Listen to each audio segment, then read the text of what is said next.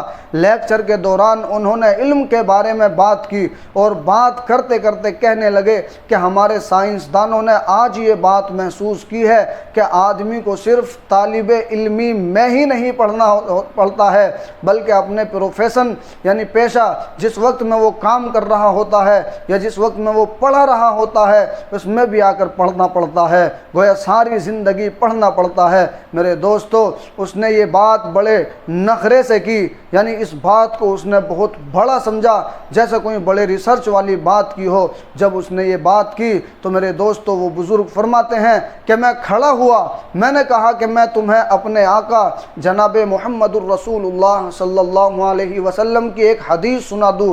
اس نے کہا ضرور سناؤ۔ میں نے یہ حدیث سنائی کہ علم حاصل کرو ماں کی گود سے قبر جانے تک۔ جب میں نے یہ حدیث سنائی، یقین جانیے کہ اس نے لیکچر موقوف کیا، لیکچر دینا بند کیا، اپنا بریف کیس کھولا،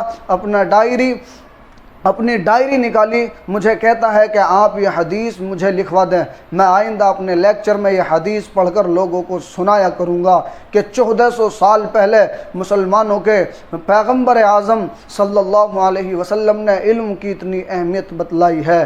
اب یہ علم کیسے حاصل ہوگا؟ اس کے لیے محنت کرنی پڑے گی۔ عربی کا مقولہ ہے کہ من طلب فقد وجد، جس نے طلب کیا پس بے شک اس نے پا لیا۔ اللہ تعالیٰ فرماتے ہیں لیس للانسان الا ما سعی، انسان کے لیے وہی کچھ ہے جس کی وہ کوشش کرتا ہے۔ ہم اپنی زندگی اپنے ہاتھوں سے بناتے ہیں یا اپنے ہاتھوں سے اپنی زندگی بگاڑتے ہیں، یہ پکی بات ہے۔ محنت ایسی مٹھاس ہے کہ زندگی میں اس کو جتنا داخل کرتے ہیں، محنت کو اپنی زندگی کے اندر جتنا داخل کرتے ہیں تو میرے دوستو یہ ایک ایسی مٹھاس ہے، زندگی اتنی ہی شیریں ہوتی چلی جاتی ہے۔ ہمارے اسلاف سلف صالحین نے اپنی زندگیوں میں اتنی محنت کی کہ آج عوام الناس ان واقعات کو سن کر حیران رہ جاتے ہیں۔ آپ اندازہ کر سکتے ہیں کہ امام شافعی رحمۃ اللہ علیہ 13 سال کی عمر میں امام شافعی رحمۃ اللہ علیہ بن چکے تھے، یعنی 13 سال کی عمر میں قرآن اور حدیث کے علوم کو حاصل کر چکے تھے اور درس قرآن دینا شروع کر دیا تھا۔ یہ ان کی محنت تھی، یہ ان کا شوق تھا کہ اتنی کم عمری میں انہوں نے علم کے بڑے سمندر بھی عبور کر لیے تھے۔ میرے دوستو، جب انسان محنت کرتا ہے تو اللہ تبارک و تعالیٰ جب انسان محنت کرتا ہے تو اللہ تبارک و تعالیٰ اس کے مقصد تک پہنچا دیتا ہے۔ آج ہمارے نوجوانوں کے اندر اگر یہ شوق ترقی کر جائے، یعنی محنت کرنے کا شوق ترقی کر جائے، تو میرے دوستو دنیا کی کوئی طاقت ہماری طرف میلی آنکھ سے نہیں دیکھ سکتی۔ آج اس بات کی ضرورت ہے کہ ہم محنت کو اپنائیں۔ تن آسانی کی زندگی کامیاب زندگی نہیں ہے، کامیاب زندگی ہمیشہ محنت، لگن اور مجاہدے کی زندگی ہوا کرتی ہے۔ حضرت عبداللہ ابن مبارک رحمۃ اللہ علیہ کا میرے دوستو یہ بات مشہور، حضرت عبداللہ ابن مبارک رحمۃ اللہ علیہ کے پاس حدیث کا علم سیکھنے کے لیے اتنا بڑا مجمع ہوتا تھا کہ ایک دفعہ دواتوں کی تعداد کو گنا گیا تو وہ 40,000 نکلی۔ اس دور میں لاؤڈ سپیکر سے تو میرے دوستو اس وقت میں نہیں ہوتے تھے، لاؤڈ سپیکر نہیں ہوتے تھے، تو وہ حدیث سناتے تو بعض لوگ نماز کے مکبر کے مانند، جس طرح سے نماز میں مکبر تکبیر زور سے کہتا ہے، بعض لوگ نماز کے مکبر کے مانند ان کے الفاظ کو اونچی آواز سے دوہرا دیتے تاکہ پورے مجمع تک آواز پہنچ جائے۔ ان مکبر حضرات کی تعداد 1200 ہوا کرتی تھی۔ پورا مجمع کتنا بڑا ہوگا، اتنے بڑے مجمع کے اندر بیٹھ کر حدیث کا علم پڑھایا۔ ایک محدث کے حالات زندگی میں لکھا ہے کہ انہوں نے اتنی کتابیں لکھی کہ اگر ان کے پیدا ہونے کے دن سے لے کر ان کے مرنے کے دن تک اگر سارے دنوں کو گن لیا جائے اور جتنی کتابیں لکھی ان کے صفحوں کو گن لیا جائے تو ہر دن کے اندر 10 صفحات بنتے ہیں۔ یہ کوئی آسان کام نہیں ہے۔ پیدا ہونے سے لے کر مرنے تک کے پورے دن گن لیے جائیں کہ اتنے ہزار اتنے ہزار دن زندہ رہے اور اتنے انہوں نے صفحات لکھے اور آپس میں انہیں تقسیم کیا جائے تو ہر دن کے اندر اوسطاً 10 صفحات بنتے ہیں۔ اب 12-13 سال تو علم حاصل کرنے میں ہی گزرے ہوں گے، اگر وہ نکال دیں تو یہ 10 کی بجائے بھی 20 ہو جائیں گے۔ 20 صفحات کا ایک دن میں ہمارے لیے سمجھ کر صرف پڑھنا ہی مشکل ہوتا ہے، چہ جائے کہ اسے نئے سرے سے ترتیب دے کر کے لکھا جائے، ترتیب کر لیا جائے۔ جو لوگ تصنیف و تالیف کرتے ہیں، جو کتابیں لکھتے ہیں، وہ سمجھتے ہیں کہ ایک دن میں ایک صفحہ لکھنا بھی آسان کام نہیں ہوتا۔ انہوں نے کتنی محنت کی ہوگی۔ میرے دوستو، دور اسلام کا مشہور سیاح ابن موقل رحمۃ اللہ علیہ 28 سال تک سیاحت کرتا رہا۔ آج اس کو صاحب المسالک والممالک والمغادر والمحالک کہتے ہیں۔ میرے دوستو، اسی طرح سے حافظ ابو القاسم سلیمانی ابن احمد طبرانی رحمۃ اللہ علیہ یہ حدیث میں 33 سال گھومے اور 1000 مشائخ سے علم حاصل کیا۔ ایسے ہی ابو حاتم رازی رحمۃ اللہ علیہ نے خود بیان کیا کہ تحصیل علم حدیث کے لیے 9000 میل پیدل چلے۔ کس قدر محنت کی ہوگی۔ میرے دوستو، ابن مقری رحمۃ اللہ علیہ کے بارے میں آتا ہے کہ ایک کتاب کا نسخہ حاصل کرنے کے لیے 840 میل کا سفر پیدل کیا، یعنی پیدل طے کیا ہے۔ اسی طرح سے حافظ ابو عبداللہ اصفہانی رحمۃ اللہ علیہ نے طلب حدیث کے لیے 120 مقامات کا سفر کیا۔ اسی طرح سے امام ادب سیبوی رحمۃ اللہ علیہ کے بارے میں آتا ہے کہ ابتدا میں حماد ابن سلمہ رحمۃ اللہ علیہ کے شاگرد تھے۔ استاد نے کہا لیس ابو الدرداء، شاگرد نے لکھا لیس ابو الدرداء، یعنی واو کے ساتھ میں لکھا۔ استاد نے غلطی پر گرفتگی پکڑ کی۔ سیبوی رحمۃ اللہ علیہ نے علم نحو پڑھنے کے لیے اتنی محنت کی کہ آج ہر طالب علم ان کا نام لے کر نحوی بنتا ہے۔ علامہ ابن جوزی رحمۃ اللہ علیہ کے بارے میں آتا ہے، ایک مرتبہ ممبر پر کھڑے ہو کر آپ نے فرمایا کہ میں نے اپنی انگلیوں سے 2000 جلدیں لکھی ہیں۔ ان کی وصیت کے مطابق قلموں کی تراشے سے غسل آخرت کا پانی، یعنی میت کے لیے، ان کی میت کے لیے جو پانی گرم کیا گیا وہ کس چیز سے کیا گیا تھا؟ ان کے قلم کے تراشوں سے ان کی میت کے غسل کے لیے پانی گرم کیا گیا تھا۔ آپ اندازہ لگائیے کس قدر انہوں نے محنت کی ہوگی، کس قدر انہوں نے کتابیں لکھی ہوگی۔ ابراہیم حربی رحمۃ اللہ علیہ کے متعلق آتا ہے 50 سال تک امام ادب ثعلب رحمۃ اللہ علیہ کی ہر محفل نعت و ادب میں حاضر رہے۔ اسی طرح سے امام راضی رحمۃ اللہ علیہ نے ایک مرتبہ کہا، اللہ کی قسم، یعنی قسم کھا کر کہا، مجھے کھانے پینے کے وقت میں مشاغل علمی کے چھوٹ جانے پر افسوس ہوتا ہے، کیونکہ وقت بہت قیمتی اور عزیز چیز ہے۔ میرے دوستو، امام غزالی رحمۃ اللہ علیہ کی تعلیقات جو انہوں نے ابو نصر اسماعیل سے لکھی تھی لٹ گئی۔ آپ نے ڈاکوؤں کے سردار سے واپس مانگی۔ وہ ہنس پڑا کہ لڑکے، تم نے خاک پڑھا، ایک کاغذ نہ رہا تو تم کورے ہو گئے۔ تعلیقات تو مل گئی، مگر امام غزالی رحمۃ اللہ علیہ نے مسائل کو زبانی یاد کرنا شروع کر دیا، حتیٰ کہ 3 سال میں حافظ بن گئے۔ اسی طرح سے قرطبی رحمۃ اللہ علیہ سے یہ منقول ہے کہ امام شافعی رحمۃ اللہ، میرے دوستو، امام شافعی رحمۃ اللہ علیہ یا امام شاطبی رحمۃ اللہ علیہ نے جب ایک قصیدہ لکھا تو میرے دوستو اس قصیدے کے متعلق آتا ہے قرطبی رحمۃ اللہ علیہ سے منقول کہ امام شاطبی رحمۃ اللہ علیہ نے جب قصیدہ شاطبیہ لکھا تو اسے ساتھ لے کر بیت اللہ شریف کے 12,000 طواف کیے، جبکہ ہر طواف کے 7 چکر ہوتے ہیں، ہر طواف کے 7 چکر ہوتے ہیں اور 2 رکعت اس میں واجب بھی ہوا کرتی ہیں۔ تو اب آپ اندازہ لگائیے کہ امام شاطبی رحمۃ اللہ علیہ نے جو قصیدہ شاطبیہ لکھا اسے ہاتھ میں لے کر بیت اللہ کے 12,000 طواف کیے، اور ہر طواف کے 7 چکر ہوتے ہیں اور ہر طواف کے بعد 2 رکعت واجب ہوتی ہے۔ تو کس قدر محنت کی ہوگی۔ میرے دوستو، جب بندہ محنت کرتا ہے تو اپنے مقاصد اصلی تک پہنچ جاتا ہے، جو اس کا مقصد ہوتا ہے پہنچ جاتا ہے۔ میرے دوستو، دنیا میں جس کسی نے شہرت اور ناموری حاصل کی، اس نے محنت کی، چاہے دین میں کوئی اور پہنچا میرے دوستو، چاہے دین میں کوئی اور پہنچا یا علوم دنیا میں کوئی اور پہنچا ہو، لیکن میرے دوستو جب ہی انسان دین اور دنیا کے میں تبھی اصل چیز کو حاصل کر سکتا ہے جب بندہ محنت کرے گا۔ محنت ان کو کرنی پڑی۔ نیوٹن کے حالات میں لکھا کہ اس نے ایک مسودہ تحقیقی مضمون لکھا اور وہ رکھ کر لیٹرنگ میں چلا گیا، باتھ روم میں چلا گیا، پیچھے چراغ جل رہا تھا تو اس کا کتا جس کا نام اس نے ٹونی رکھا ہوا تھا اندر آیا اور اس نے چھلانگ لگائی تو چراغ کاغذوں کے اوپر گرا اور پورے کے پورے کاغذ جل گئے اور راکھ ہو گئے۔ جب وہ واپس آیا اور اس نے دیکھا کہ پورے کا پورا مضمون جل کر راکھ بن گیا تو اس نے صرف اتنا کہا کہ ٹونی تو نے میرا کام بہت بڑھا دیا، یعنی کوئی زیادہ بڑا ریاکشن نہیں لیا، صرف اتنا کہا کہ ٹونی تو نے میرا کام بہت بڑھا دیا۔ اس کے بعد دوبارہ اسے لکھا، واقعی دھن اور دھیان بڑی نعمت ہے میرے دوستو، جس کو نصیب ہو جائے۔ جب انسان کو کسی چیز کی دھن چڑھ جاتی ہے اور وہ دھیان سے محنت کے ساتھ میں کسی کام کو کرنا شروع کرتا ہے تو پھر اس کام کے اختتام پر وہ بآسانی پہنچ جاتا ہے۔ میرے دوستو دنیا کے مشہور سائنسدان آئنسٹائن کے بارے میں لکھا ہے کہ بچپن میں جب اسکول پڑھنے جاتا تھا تو اس کو پیسوں کا حساب نہیں آتا تھا۔ وہ اکثر اوقات کنڈکٹر سے لڑتا تھا کہ تو نے اتنے پیسے لینے تھے اور اتنے پیسے واپس کرنے تھے۔ جب حساب کیا جاتا تو کنڈکٹر ٹھیک ہوتا تھا۔ میرے دوستو کنڈکٹر کی بات صحیح ہوتی تھی۔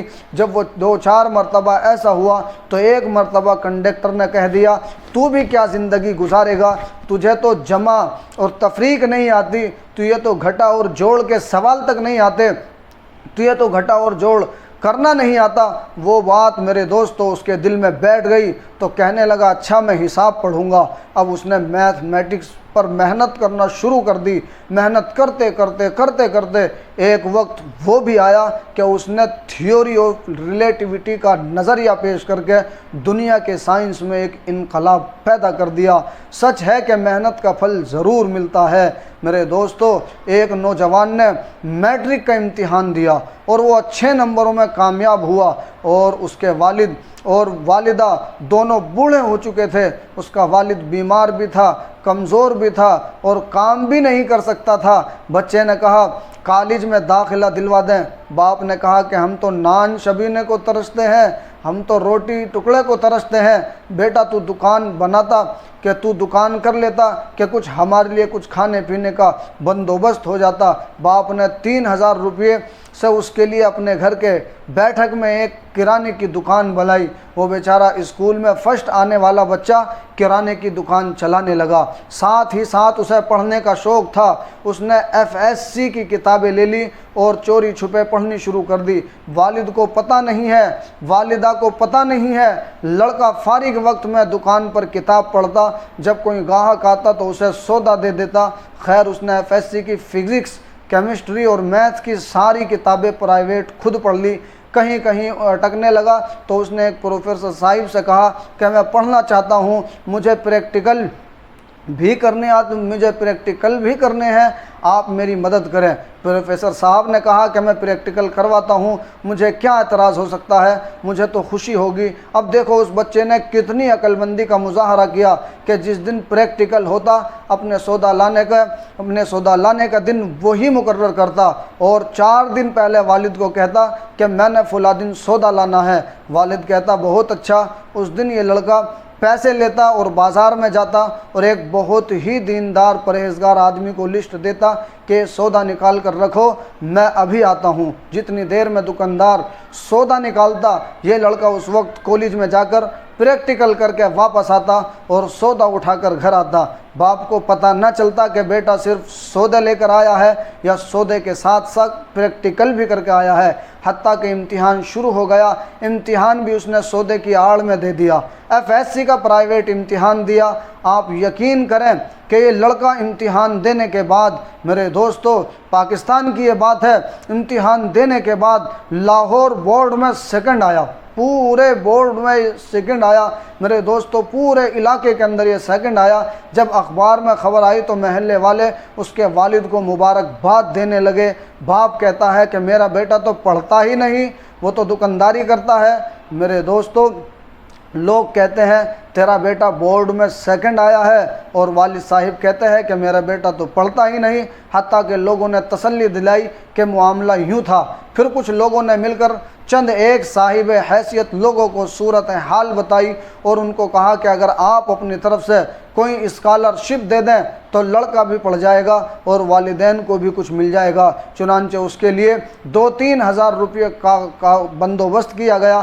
اس کا اسکالرشپ میں سے کچھ اس کے ماں باپ کو دیا کہ آپ یہ لیں اور مزے سے بیٹھ کر کھائیں، لڑکے کو یونیورسٹی میں داخل کرائیں تاکہ یہ وہاں سے انجینئرنگ میں کورس کر سکیں۔ اس نے انجینئرنگ یونیورسٹی لاہور میں داخلہ لے لیا، سول انجینئرنگ میں میرے دوستوں کورس کیا۔ آج وہ لڑکا میرے دوستوں اب بھی وہ لڑکا ایک سین لگا ہوا ہے، یعنی گاڑی میں اس کو میرے دوستوں گاڑی اس کو ملی ہوئی ہے، کوٹھی اس کو ملی ہوئی ہے، اس کے ماں باپ اس کوٹھی میں رہتے ہیں۔ یہ میرے دوستو یہ واقعہ لاہور کا ہے۔ اس سے کیا نتیجہ نکلا کہ جب انسان دل میں مصمم ارادہ کر لیتا ہے تو وہ کام کر گزرتا ہے۔ سچ ہے کہ خدا ان کی مدد کرتا ہے جو اپنی مدد آپ کرتے ہیں۔ میرے دوستو اسی لیے ہمیں محنت کرنی چاہیے۔ جب بندہ محنت کرتا ہے تو اپنے مقصد اصلی تک پہنچ جاتا ہے، لیکن جب انسان محنت ہی نہ کرے، سست رہے، تو وہ اپنے مقصد اصلی تک کیسے پہنچ سکتا ہے؟ اللہ تعالیٰ مجھے بھی آپ کو سب کو ان باتوں پر عمل کرنے کی توفیق عطا فرمائے۔